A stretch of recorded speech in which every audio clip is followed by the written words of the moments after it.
Simply's story is one of the greatest comeback stories known to man.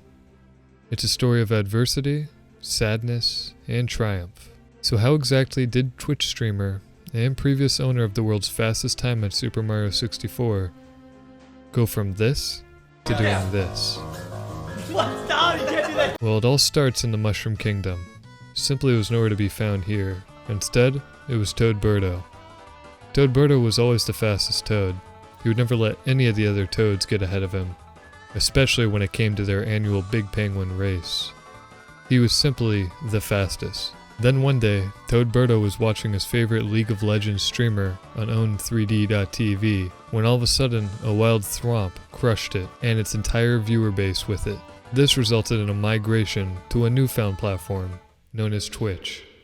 Upon first opening up Twitch, he found someone live streaming Super Mario 64 speedruns, and this person was known as Siglemic, the biggest and best speedrunner at the time. Toadberto was instantly hooked. He would watch these live streams for hours a day, and it got to a point where he had stopped doing his Toad duties around Peach's castle. Furious, Princess Peach stripped him of his shirt and kicked him to the curb. Castleless and shirtless, Toadberto decided he would change his name to Simply, for simply no apparent reason, and moved to Minnesota.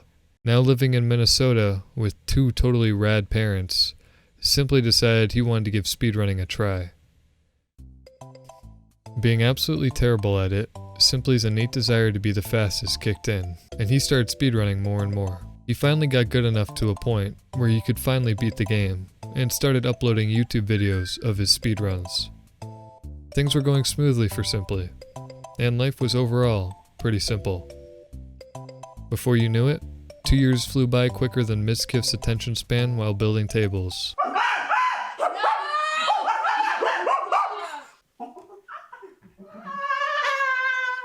Enter 2015.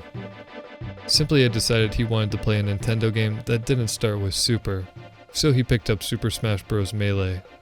Being the toxic Marth main he was, he decided he wanted to play a character that would guarantee the opposing player would break their controller in a fit of rage.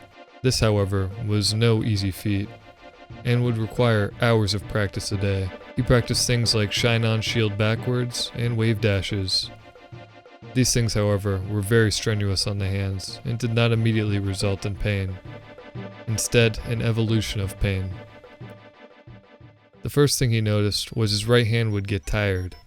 Then it became a burning sensation, eventually reaching a sharp pain that would prevent him from doing simple house chores, like taking his shirt off. Pop it off. Alright, here we go. This is what you were waiting for, wasn't it? Realizing something was wrong, he stopped playing Super Smash, and went back to speedrunning.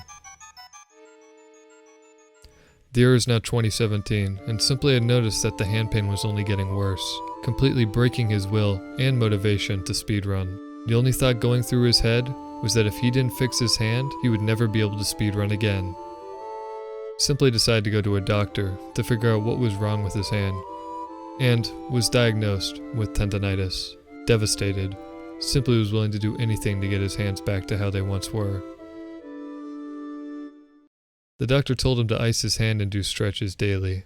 6 months had passed, and it yielded 0 results. At a complete loss of ideas, he tried going to an orthopedist. He was then diagnosed with carpal tunnel in his right hand and cubital tunnel in his left. Still willing to do anything, Simply underwent a lengthy 15-minute surgery. Luckily, it was a success.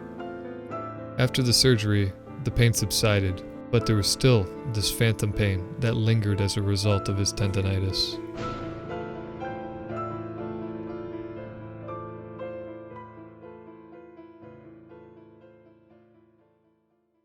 "2019 rolled around, and Simply had decided it was time to get shredded, but not in the traditional sense. He was going to attempt strengthening his hands.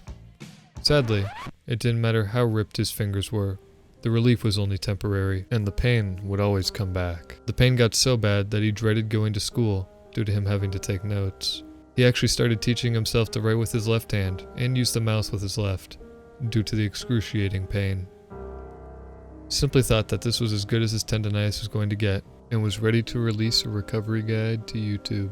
That's when, what might have seemed like the one Bomb-omb in all of Bomb-omb Battlefield, there was a Twitch comment referencing a Super Smash Melee player named Silent Wolf, who had read a book by the name The Mind-Body Prescription, and it had helped him fix his tendinitis. This book had easily become the most important book Simply has ever read.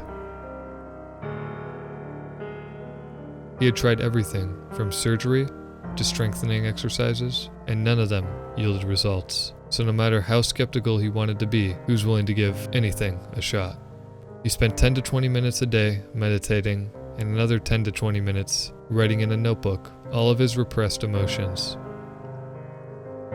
And in what seemed to have been a miracle's length of time, 1 week had passed, and his hand pain was completely gone. Ecstatic to finally have his hands back, he would play Mario upwards of 8 to 10 hours a day, with no pain. Fast forward to March 31st, 2020, Simply is no longer in college, and he was at his absolute prime. His hands were working like a well-oiled Goomba. He was getting flashbacks to his days back in Peach's castle. He was the fastest Toad. That day, Simply, or should I say Toadberto, finally broke the Super Mario 64 world record with a time of 1:38:28.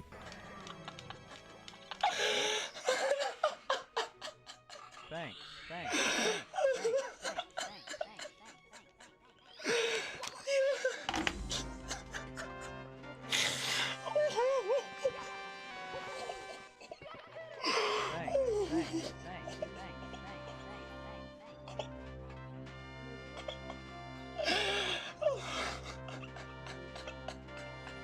What's wrong? I did it. You did what? World record. Larry, you got the world record. Oh my God, you got the world record? Oh my face. Oh my God, I knew it was coming. Oh my God. Hey, bud. Oh my God. What'd you get? What was your time? Oh my God. 1:38:28. Oh my So God. 11 seconds or 9 seconds? Oh. Guess who's number one in the world? Oh my God. Oh my God. Simply is a pillar of inspiration in the speedrunning community, and shows us though it may seem impossible, anything is possible if you put your heart and soul into it. Thank you, Simply, for all you've done, and may you keep up the great content you've been supplying us for years. Simply now resides in Miss Gift's dungeon with a bright future of content creation in front of him.